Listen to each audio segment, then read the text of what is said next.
So once we had Peter and the Owl complete with all the illustrations done, we needed to figure out a way to get it published and printed. So we decided that we were going to self-publish it because that was kind of the quickest and easiest way to get it out there.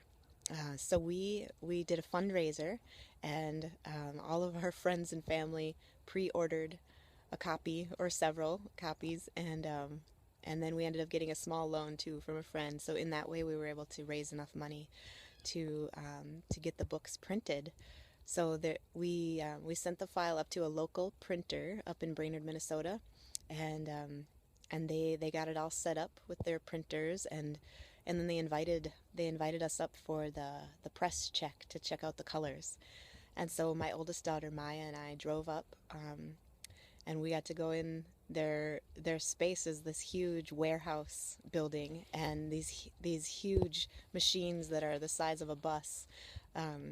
And so that these big sheets of paper would come through the machine, and then we could look through and see the drops of ink were being sprayed on the page, and then it would come out and there would be the images, and we could look at the images and check the colors. And some of the colors were a little off, and so we asked them to fix them a little bit.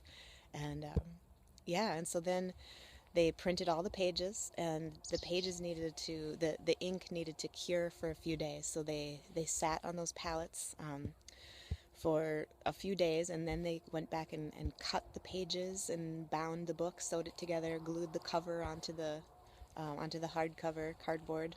And then it was about a week later, and we got a call that the delivery was being made. And so my husband Jonathan had to drive into St. Paul and pick up. There was this pallet full of boxes of books. So yeah, it was really exciting to be able to open up that first box and look at the first book in real life. So yeah, it was pretty amazing. It was a fun process. So that's the story of the printing of Peter and the Owl.